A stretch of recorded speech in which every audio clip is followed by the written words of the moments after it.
कस्बा देहात पैदल चल के जाने का प्रयास करेंगे। उस समय का अनुमान था कि 1 से 1.5 वर्ष में करीब 3,500 किलोमीटर पैदल चल के इस काम को किया जा सकता है।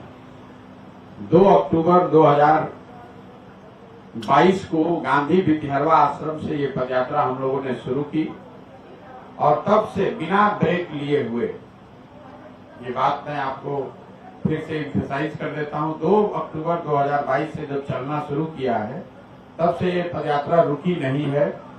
पर्व त्योहार, जाड़ा, गर्मी, बरसात लगातार हम लोग चले, घर नहीं गए हैं, गाड़ी का कहीं उपयोग नहीं किया है, एक कदम भी गाड़ी पर नहीं बैठे। और मैं रोज अपने गांव में भी जब पदयात्रा में जाता हूं अपने साथियों को भी बताता हूं कि अभी भी आपने चर्चा सुनी होगी, लोग बताते हैं कि गाड़ी से जाइएगा तो ज्यादा लोगों से मिल पाइएगा, ज्यादा जगह विजिट कर सकते हैं।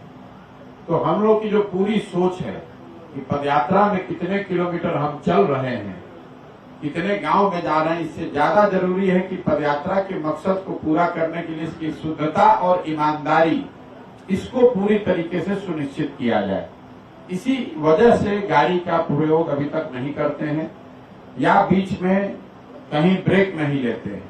आज पहली बार इस पदयात्रा को ब्रेक के लिए में लिया जा रहा है, तो ये मेरी जिम्मेवारी बनती है कि मैं पत्रकार बंधुओं को ये बताऊं कि ये ब्रेक क्यों लिया जा रहा है। पदयात्रा शुरू होते समय मैंने घोषणा की थी कि अगर शरीर से बीमार नहीं हुए तो कोई कहीं रुकेंगे नहीं। बीमार मैं अभी भी नहीं हूं, पूरी तरीके से स्वस्थ हूं, लेकिन वैशाली में चलते हुए मुझे अपने बाएं पैर में तकलीफ हुई पहली बार। सुखी में वहां हम 5 दिन रुके हुए थे। डॉक्टरों ने अपनी ओर से जो इलाज समझा वो किया और राहत भी मिली, फिर सुखी से चलना शुरू भी किए, लेकिन फिर से वो मसल टियर बढ़ गया है। तो यहाँ जब मैं समस्तीपुर आया हूँ उसके बाद से 1 दिन रुके और उसको जब जांच किया गया तो डॉक्टरों का ऐसा मानना है कि वो बहुत लंबे समय तक लगातार खराब सड़कों पर, ऊपर नीचे उबड़ खाबड़ सड़कों पर चलने से मसल टियर हो गया है, मतलब हिंदी में मसल फट गया है। और ये कोई बहुत गंभीर बीमारी नहीं है, बहुत ज्यादा ओवर यूज है, मतलब 20, 22, 25 किलोमीटर अगर आप डेली खराब सड़कों पर चल रहे हैं पैदल तो मसल फट सकता है। तो डॉक्टरों का अपना एक अनुमान है कि इसको दवा और इंजेक्शन से ठीक करने के साथ साथ ये जरूरी है कि 10-15 दिन का इसको आराम दिया जाए। जैसा कि आप देख रहे हैं, हम आपके सामने बैठे हैं, बिल्कुल स्वस्थ हैं, काम करने में कोई दिक्कत नहीं है। सिर्फ उनका सुझाव ये है कि चूंकि ये यात्रा अभी 1-1.5 महीने और 1-1.5 साल चलनी है, तो ये समय जब 8 महीने करीब हम लोग पैदल चल लिए तो 10 दिन रुक के उस मसल को हील करने का अवसर दे दिया जाए।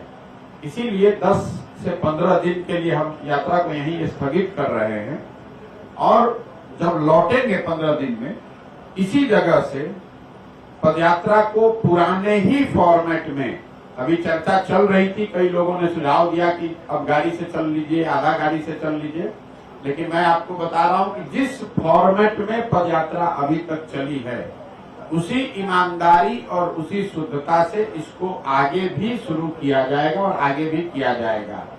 जब मैं समस्तीपुर वापस लौटूंगा 15 दिन के बाद तो इसको उसी तरीके से जैसे पिछले 7 महीने से किया जा रहा है, समस्तीपुर से आगे की बिहार की यात्रा उसी तरीके से पूरा की जाएगी।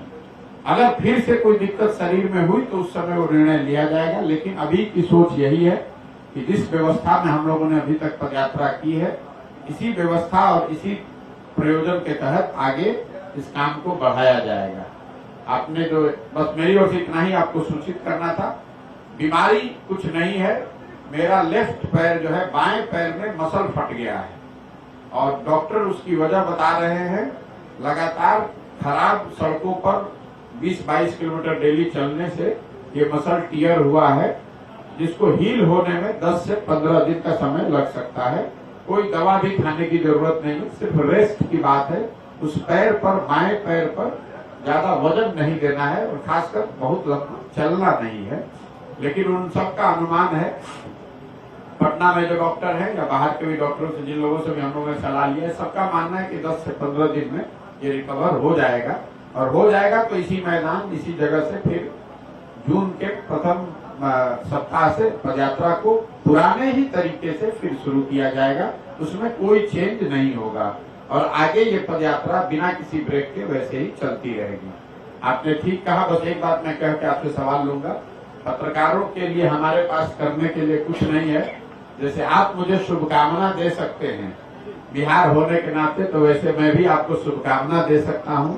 पत्रकारों की हालत में हमेशा कहता हूं वो डॉक्टर हैं जो सब गांव भर का इलाज कर सकते हैं लेकिन अपना इलाज नहीं कर सकते। दुर्दशा है। लेकिन आप बिहार के नागरिक भी हैं। आप तो देख रहे हैं कि पूरे राज्य में लोगों की क्या दुर्दशा है। तो आप और हम भी उसी के सहभागी हैं। व्यक्तिगत बात नहीं है। व्यक्तिगत तौर पर मेरा बच्चा अच्छे स्कूल में पढ़ सकता है, व्यक्तिगत तौर पर आप समृद्ध हो सकते हैं, लेकिन समाज के तौर पर हम लोगों की हालत बदहाल है।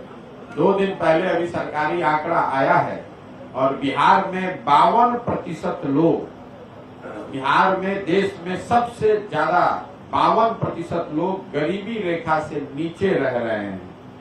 ये सबसे भयावह स्थिति बिहार में अभी पूरे देश में है। यहाँ पर 80% लोग ऐसे हैं जो दिन का 100 रुपया भी नहीं कमाते हैं। शिक्षा की, स्वास्थ्य की, बाकी सुविधाओं की जो स्थिति है वो सब आपको पता है। इस पूरे पदयात्रा के दौरान करीब 3000 गांवों में अभी तक मैं पैदल गया हूं, उसका अपना अनुभव